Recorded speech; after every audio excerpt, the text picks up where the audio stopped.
Welcome to ईजेएफ academy. मैं हूं doctor Geetanjali. Current affair series में आज का टॉपिक है बायोलॉजिकल डाइवर्सिटी अमेंडमेंट बिल 2023। तो हमारा एक बायोडाइवर्सिटी एक्ट है 2002 का, उसे अमेंड किया गया है। तो ये काफी इंपॉर्टेंट बिल है, इसे देखते हैं हम इसमें क्या क्या है। तो बायोलॉजिकल डाइवर्सिटी एक्ट 2002 में इम्प्लीमेंट किया गया था क्योंकि इंडिया ने सीबीडी साइन किया हुआ है। सीबीडी यानी कि कन्वेंशन ऑन बायोलॉजिकल डाइवर्सिटी। जो कन्वेंशन ऑन बायोलॉजिकल डाइवर्सिटी है 1992 में इसको साइन किया गया था। और इंडिया ने इसको रेटिफाई कब किया? रेटिफाई का मतलब क्या होता है कि जब कोई भी कन्वेंशन है, कन्वेंशन को जब हम साइन करते हैं उसके बाद उसे रेटिफाई करना पड़ता है। रेटिफाई करने के लिए कंट्री में एक्ट बनाना पड़ता है। तो उसी को रेटिफिकेशन मतलब कि इम्प्लीमेंट करना।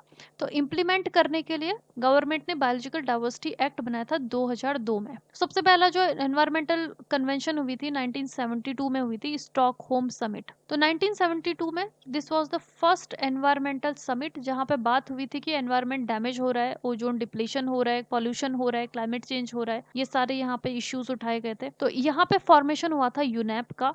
उसके 20 साल के बाद 1992 में रियो समिट हुई थी, जिसे हम अर्थ समिट भी कहते हैं। और जब रियो समिट हुई थी 1992 में, वहीं पे 3 मेजर कन्वेंशंस यहाँ पे आए थे। पहला है सीबीडी, कन्वेंशन ऑन बायोडाइवर्सिटी। तो ये बायोडाइवर्सिटी को बचाने के लिए, बायोडाइवर्सिटी लॉस हो रहा है, क्लाइमेट चेंज की वजह से भी लॉस हो रहा है, क्योंकि जो स्पीशीज हैं वो इंक्रीजिंग टेम्परेचर के साथ में सर्वाइव नहीं कर पा रहे हैं। और भी रीजंस हैं बायोडाइवर्सिटी लॉस के। सो कन्वेंशन ऑन बायोडाइवर्सिटी, ये बायोडाइवर्सिटी को कंजर्व करने के लिए आया था कन्वेंशन। दूसरा यहाँ पे convention on climate change, UNFCCC, जो कि काफी इंपॉर्टेंट कन्वेंशन है। और number third is convention to combat desertification. Desertification को रोकने के लिए ये कन्वेंशन यहाँ पे लेके आया गया था।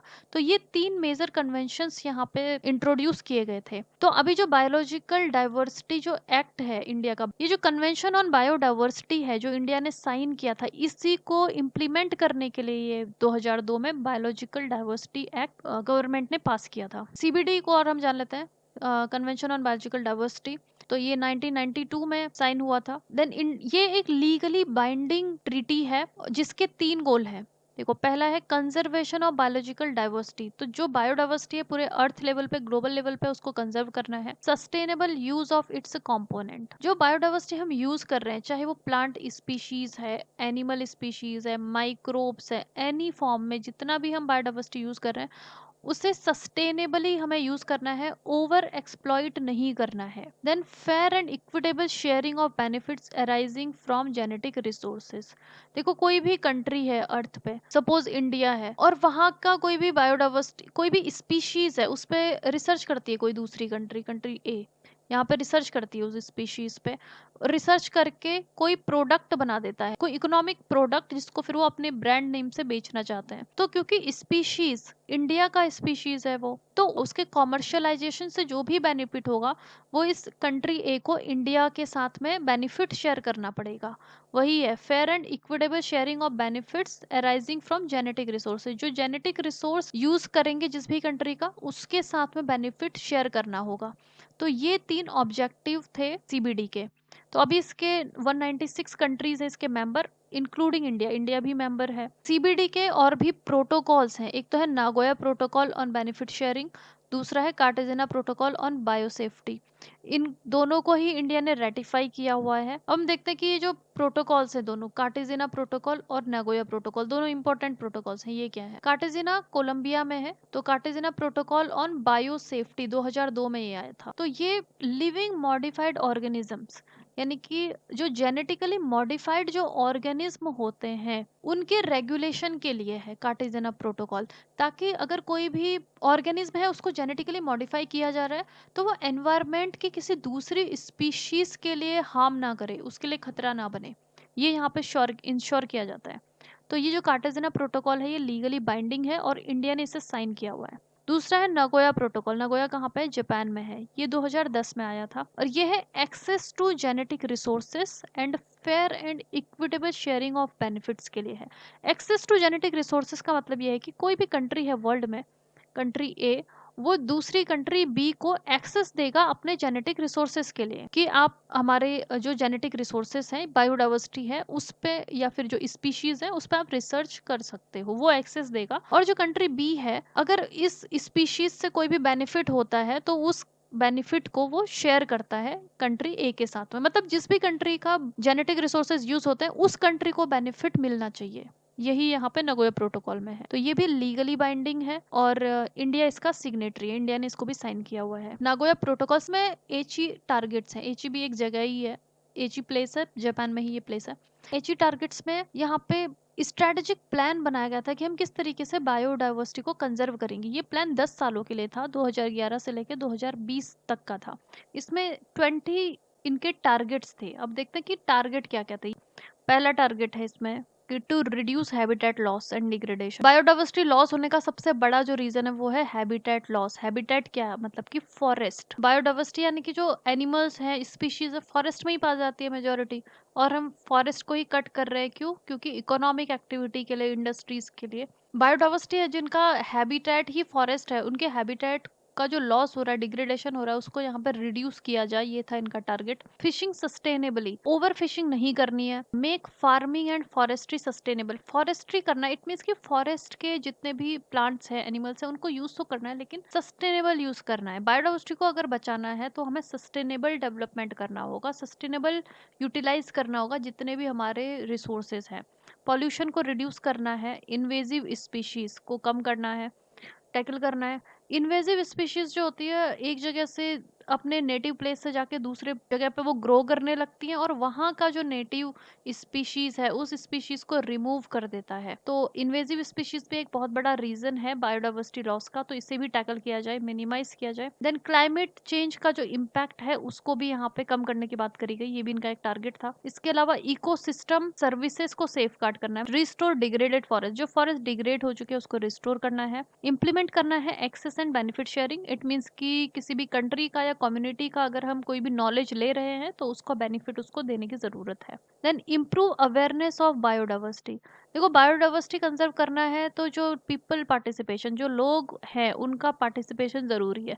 तो पहले तो उनको अवेयर करना पड़ेगा कि बायोडाइवर्सिटी लॉस हो रहा है, तभी वो उसको कंजर्व करने के लिए अपना कंट्रीब्यूशन देंगे। यहाँ पे मेन स्ट्रीम बायोडाइवर्सिटी यानी कि कोई भी जो कंट्री है उसका जो इकोनॉमिक डेवलपमेंट है उसमें बायोडाइवर्सिटी को ध्यान में रखते हुए इकोनॉमिक डेवलपमेंट किया जाए। देन रिफॉर्म इंसेंटिव्स, बायोडाइवर्सिटी को कंजर्व करने के लिए कुछ इंसेंटिव्स दिए जा सकते हैं लोगों को जिससे कि वो बायोडाइवर्सिटी कंजर्व करें। Then implement plans for sustainability, जितने भी प्लान्स हैं, जो कुछ भी हो रहा है नेशनल लेवल पे, वो सस्टेनेबिलिटी को प्रमोट करे, यानी कि सस्टेनेबल डेवलपमेंट होना चाहिए।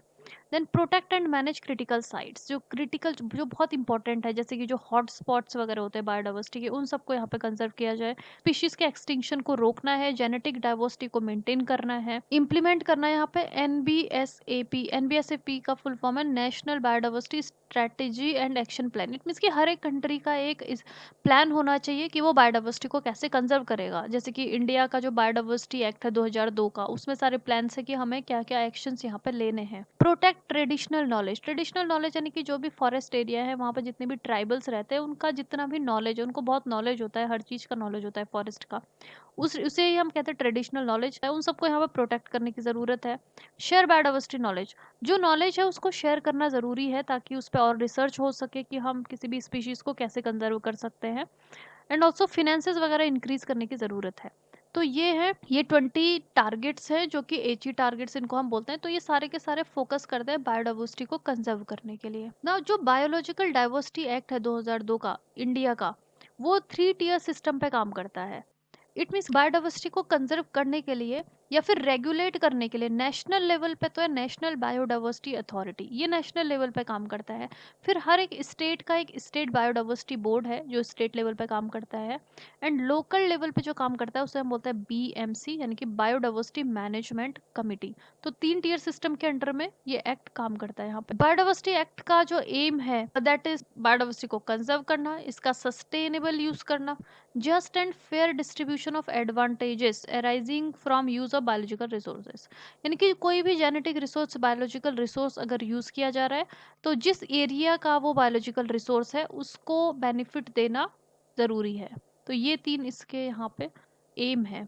ये जो तीनों एम है वो सीबीडी के ही जैसे हैं, कन्वेंशन ऑन बायोलॉजिकल डाइवर्सिटी, क्योंकि जो बायोडाइवर्सिटी एक्ट 2002 का है वो सीबीडी 1992 को ही इम्प्लीमेंट करने के लिए है। तो बायोलॉजिकल डाइवर्सिटी एक्ट 2002 ये प्रोवाइड करता है for sharing benefits with biodiversity conservers, यानी कि बायोडाइवर्सिटी को जो कंजर्व कर रहे हैं, किसी भी कोई भी फॉरेस्ट एरिया है, सपोज वहां पे कोई भी स्पीशीज होती है, उसको अगर कोई कंजर्व कर रही है पॉपुलेशन, तो उनको बेनिफिट यहाँ पे दिया जाता है। Also creator of associated knowledge, कोई भी नॉलेज है, किसी भी इंसान का कोई भी नॉलेज है, उस नॉलेज का उसको क्रेडिट मिलता है और बेनिफिट मिलता है। यहाँ अब जो बेनिफिट इनको दिया जाएगा, जो बेनिफिट शेयरिंग की बात होती है, वो अलग अलग तरीके से बेनिफिट शेयर हो सकता है, जैसे कि मॉनेटरी कंपनसेशन यानी कि फिनेंसेस देना, sharing of intellectual property right, intellectual property right share किया जा सकता है। देखो इंटेलेक्चुअल प्रॉपर्टी राइट में क्या क्या आता है, जैसे कि पेटेंट, कोई भी कंपनी कुछ पेटेंट कर रही है, जैसे कि कोई किसी प्लांट से मेडिसिन कोई बन रहा है, उस मेडिसिन को अपने नाम पे पेटेंट कर रही है, तो जिसकी नॉलेज उन्होंने यूज किया है, ट्रेडिशनल नॉलेज, जिस भी कम्युनिटी का नॉलेज यूज किया है, उसको भी वो पेटेंट दिया जाएगा। देन ट्रेडमार्क के रूप में भी किया जा सकता है, performers right, database right, design right, copy right, ये सारी चीजें इंटेलेक्चुअल प्रॉपर्टी राइट के फॉर्म में दिया जा सकता है। देखो इंटेलेक्चुअल प्रॉपर्टी राइट हम कहते किसे हैं, ये एक लीगल राइट होता है जो कि दिया जाता है, कोई भी इन्वेंटर है या क्रिएटर है, किसी ने कुछ भी इन्वेंट किया है, कुछ भी बनाया है, तो उसकी प्रोटेक्शन के लिए, और ये एक सर्टेन पीरियड ऑफ टाइम के लिए ही होता है। देखो इंटेलेक्चुअल प्रॉपर्टी यानी कि किसी का ब्रेन यूज हुआ है, उसमें उसको कोई नॉलेज है और उस नॉलेज से उसने कुछ भी क्रिएट किया है, कोई और उस पर क्लेम ना करे, इसीलिए यहाँ पे इंटेलेक्चुअल प्रॉपर्टी राइट्स दिए जाते हैं या फिर कॉपीराइट यहाँ पे दिए जाता है। अब जो ये अमेंडमेंट हुआ है बायोडाइवर्सिटी एक्ट 2002 में, उसके क्या क्या इंपॉर्टेंट प्रोविजंस हैं। जो बायोडाइवर्सिटी एक्ट 2002 था उसमें ये था कि एक्सेस टू बायोलॉजिकल रिसोर्सेज, जो इंडिया का जो बायोडाइवर्सिटी है उसको कौन कौन एक्सेस कर सकता है, तो इसमें था किसी को भी अगर इंडिया की बायोडाइवर्सिटी पे, किसी भी स्पीशीज पे कोई भी रिसर्च करना है, कुछ भी करना है, तो पहले अप्रूवल लेना जरूरी था। जो रेगुलेटरी अथॉरिटी है, जैसे कि नेशनल लेवल पे कौन काम करता है, national NBA, national biodiversity authority, इससे अप्रूवल लेना जरूरी था। अब इन्होंने जो मॉडिफिकेशन यहाँ पे किया, जो अमेंडमेंट किया है, उसमें बहुत सारे लोगों को यहाँ पे एग्जेम्पशन दे दिया गया है कि उनको प्रायर अप्रूवल की जरूरत नहीं है किसी भी अथॉरिटी से, ऐसे एग्जेम्पशंस यहाँ पे दे दिए गए हैं। देन इंटेलेक्चुअल प्रॉपर्टी राइट, अगर कोई भी इंटेलेक्चुअल प्रॉपर्टी राइट के लिए क्लेम करता है तो उसको एनबीए का अप्रूवल चाहिए होता है। सबसे पहले क्या होता है कि एनबीए में एप्लीकेशन देनी पड़ती है, मतलब कि आईपीआर के लिए एप्लीकेशन देनी पड़ती है, यहाँ अप्लाई करना पड़ेगा कि ये हमारा इंटेलेक्चुअल प्रॉपर्टी राइट है, या फिर ये हम इस पे कॉपीराइट चाहते हैं किसी भी चीज पे, किसी भी प्रोडक्ट पे, जैसे हनी भी है, ओके, कोई स्पेशल हनी बन रहा है कहीं से, उस पे कोई अपना कॉपीराइट चाहता है। तो अभी पहले क्या था, 2002 में जब ये एक्ट था तो पहले उसको एनबीए से अप्रूवल चाहिए होता था, उसके बाद ही फिर वो क्लेम कर सकता था अपना आईपीआर उस पे, लेकिन अभी इसको हटा दिया है। अभी गवर्नमेंट ने बोला है कि अगर आपको कॉपीराइट चाहिए तो आप यहाँ पे अप्लाई कर लो, जब लास्ट में आपको यहाँ पे कॉपीराइट दिया जाएगा उस टाइम पे आप एनबीए से अप्रूवल ले सकते हो, पहले लेने की जरूरत नहीं है। देन एग्जेम्प्टिंग आयुष पेटिशनर, आयुष यानी कि जो ये जो आयुर्वेदिक पिटिशनर्स है, यानी कि इस फील्ड में जो काम करते हैं, उनमें बहुत ज्यादा उनको एग्जामेशन यहाँ पे मिला हुआ है। वो एक्सेस करते हैं कोडिफाइड ट्रेडिशनल नॉलेज को, वो एक्सेस कर सकते हैं, यानी कि कोई भी कम्युनिटी, कोई भी फॉरेस्ट में कोई भी ट्राइबल्स रहते हैं और उनका कोई ट्रेडिशनल नॉलेज है, उनको यहाँ की जेनेटिक डाइवर्सिटी का कुछ, किसी भी स्पीशीज वगैरह का कुछ भी नॉलेज है, तो वो सब क्या रहता है, रजिस्टर्ड रहता है इनके नाम पे, कि ये वाला जो ट्राइब है, ट्राइब ए, इनको ये सारा नॉलेज पता है। किसी को भी अगर ट्रेडिशनल नॉलेज को एक्सेस करना है तो इनको पहले परमिशन वगैरह लेनी पड़ती है। लेकिन अभी इन्होंने क्या किया कि जो आयुष वाले जो मेडिकल प्रैक्टिशनर हैं उनको एग्जाम्शन दे दिया है, वो इस नॉलेज को, इस ट्रेडिशनल नॉलेज को एक्सेस कर सकते हैं बिना किसी भी प्रायर इंटीमेशन के स्टेट बायोडाइवर्सिटी बोर्ड को। जो स्टेट लेवल, पहले क्या होता है, एनबीए होता है नेशनल लेवल पे, फिर स्टेट बायोडाइवर्सिटी बोर्ड होते हैं, तो स्टेट बायोडाइवर्सिटी बोर्ड से पहले परमिशन लेनी पड़ती है कि ये जो ट्रेडिशनल नॉलेज है जो कोडिफाइड है उसको हम यूज कर सकते हैं या नहीं कर सकते। पहले ऐसा था 2002 वाले में। अब इस न्यू अमेंडमेंट में ये करते हैं कि जो आयुष प्रैक्टिशनर्स है उनको रिक्वायर्ड नहीं होगा, वो जाके इस ट्रेडिशनल नॉलेज को एक्सेस कर सकते हैं। देन बेनिफिट शेयरिंग की बात है, तो पहले जो 2002 का जो एक्ट था उसमें मैंडेटरी था कि बेनिफिट शेयरिंग करना ही पड़ेगा, जिससे भी आपने नॉलेज लिया है उसको आपको बेनिफिट देना पड़ेगा। अभी यहाँ पे जो अमेंडमेंट हुआ है उसमें रिमूव कर दिया गया है applicability of benefit sharing requirement from research. कोई भी रिसर्च करता है, बायो सर्वे करता है, बायो यूटिलाइजेशन करता है, तो उसमें जो भी बेनिफिट होगा वो शेयर करने की जरूरत नहीं है, ऐसा इसमें कर दिया गया है। देन क्रिमिनल पेनाल्टीज, पहले अगर कोई भी इस एक्ट को वायलेट करता था बिना एनबीए को इन्फॉर्म किए या फिर एसबीबी स्टेट बायोडाइवर्सिटी बोर्ड की परमिशन लिए अगर कोई किसी भी जेनेटिक रिसोर्सेज को कोई एक्सेस करता था तो उनको पेनाल्टीज लगती थी, यहाँ पे क्रिमिनल पेनाल्टीज यानी कि इम्प्रिजनमेंट, जेल भी जाना पड़ सकता था। तो इसको इन्होंने काफी कम कर दिया है, डीक्रिमिनलाइज कर दिया। इट मीन्स कि अब इम्प्रिजनमेंट नहीं होगा, जेल में जाने की मैम बहुत जरूरत, क्रिमिनल पेनल्टीज थी यहाँ पे, इम्प्रिजनमेंट हो सकता था, जेल जा सकते थे अगर एक्ट को वायलेट कर दिया। अभी जो नया बिल है इसमें डीक्रिमिनलाइज कर दिया गया है। इट मीन्स कि अगर कोई वायलेट भी करता है इस एक्ट को तो उसको इम्प्रिजनमेंट नहीं होगा, जेल नहीं जाना पड़ेगा, उसे सिर्फ यहाँ पे फाइन देना पड़ेगा, 1 लाख से 50 लाख तक का फाइन होगा। अब सिग्निफिकेंस क्या है इस बिल का, reduce the pressure on wild medicinal plant. जो मेडिसिनल प्लांट्स होते हैं बहुत ज्यादा, उनमें पहले रिस्ट्रिक्शंस हुआ करती थी, उनको कोई भी कल्टीवेट नहीं कर सकता था। कल्टीवेट अगर करना है तो उसके लिए परमिशन लेनी पड़ती थी यहाँ पे, लेकिन अभी काफी ज्यादा इसे एग्जेम्प्ट कर दिया है। तो जो मेडिसिनल प्लांट्स है उसका कल्टीवेशन यहाँ पे हो सकता है, इजीली कर सकते हैं। Encourage Indian system of medicine, जो आयुष है, आयुष क्या है, ये इंडियन मेडिसिनल सिस्टम है, इसमें आयुर्वेदिक मेडिसिन और ये सब कुछ आता है। तो जो आयुष के जो मेडिकल प्रैक्टिशनर्स हैं उनके लिए काफी ज्यादा एक्सेम्पशंस यहाँ पे लेके आ चुके हैं। तो इससे क्या होगा, इंडिया का जो मेडिसिनल सिस्टम है को एनकरेज मिलेगा। Then facilitate fast tracking of research. देखो पहले जो रिसर्च होती थी बायोडाइवर्सिटी पे उसके लिए बहुत सारी परमिशंस वगैरह लेनी पड़ती थी, तो अभी वो सब परमिशन की जरूरत ज्यादा है नहीं, तो इसलिए काफी अच्छे से यहाँ पर रिसर्च हो सकती है। पेटेंट एप्लीकेशन की जो प्रोसेस है वो सब इजी हो जाएगा। Then bring more foreign investment. तो पहले जो फॉरेन इन्वेस्टमेंट जो था रिसर्च के लिए वो काफी कम होता था क्योंकि रिस्ट्रिक्शंस ज्यादा थी। अब रिस्ट्रिक्शन कम हो गई है तो फॉरेन इन्वेस्टमेंट यहाँ पे ज्यादा होगा। लेकिन अब इसमें कंसर्न्स भी है। देखो कंसर्न्स ये है कि जो एनवायरमेंटलिस्ट है उनका ये कहना है कि ये जो बिल है वो कंजर्वेशन पे ध्यान नहीं देता है।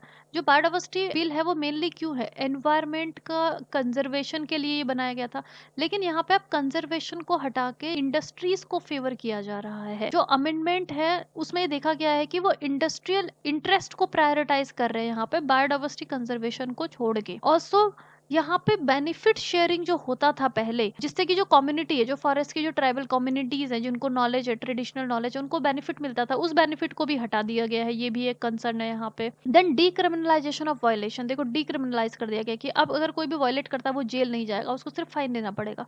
तो उससे क्या होगा, उससे जो बायोडाइवर्सिटी प्रोटेक्शन के जो लॉज हैं उनका एनफोर्समेंट काफी वीक हो जाएगा, बिकॉज अभी ये डर नहीं रहेगा कि हमको जेल भी जाना पड़ सकता है। तो इससे बायोडाइवर्सिटी लॉस और यहाँ पे बढ़ सकता है। एग्जेम्पशन फॉर डोमेस्टिक कंपनीज, देखो अभी जो बिल है उसमें ये कहा गया कि जो इंडिया की जो कंपनीज है, इंडियन कंपनीज है, उनको बहुत सारी परमिशन लेने की जरूरत नहीं है और वो बायोडाइवर्सिटी पे रिसर्च यहाँ पे कर सकते हैं।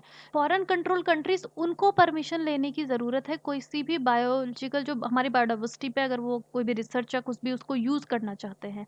लेकिन ऐसा हो सकता है कि अगर कोई इंडिया की जो कंपनी है, इंडियन कंपनी है, उसका फॉरेन कंट्री में शेयर होल्डिंग हो सकता है, तो फॉरेन कंट्री में उसका शेयर होल्डिंग है तो इंडियन कंपनी को तो अलाउ है यहाँ पे एक्सेस, उनको इजी एक्सेस मिलेगा। तो इंडियन कंपनी के थ्रू जो ये फॉरेन कंपनी है उसको भी इंडियन बायोडाइवर्सिटी में एक्सेस मिल सकता है। तो ये भी एक कंसर्न है यहाँ पे।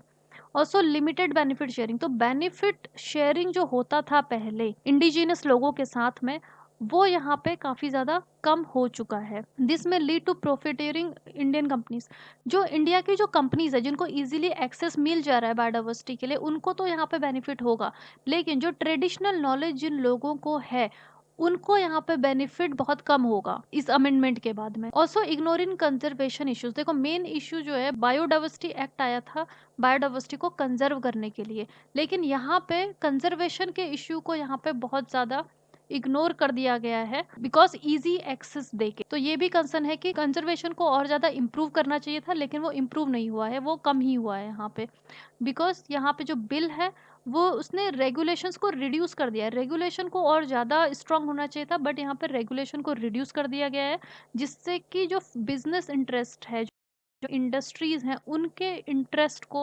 फैसिलिटेट करने के लिए। उनको तो फायदा होगा, लेकिन बायोडाइवर्सिटी को यहाँ पे नुकसान हो सकता है। यहाँ पे हम ये कह सकते हैं एक बैलेंस होना बहुत ज़्यादा ज़रूरी है, जो इकोनॉमिक डेवलपमेंट है और कंजर्वेशन है। क्योंकि इकोनॉमिक डेवलपमेंट भी हमको चाहिए, लेकिन वो क्या होना चाहिए, सस्टेनेबल होना चाहिए। दैट शुड बी सस्टेनेबल, कि हमें ओवर एक्सप्लॉयटेशन नहीं करना है यहाँ पे।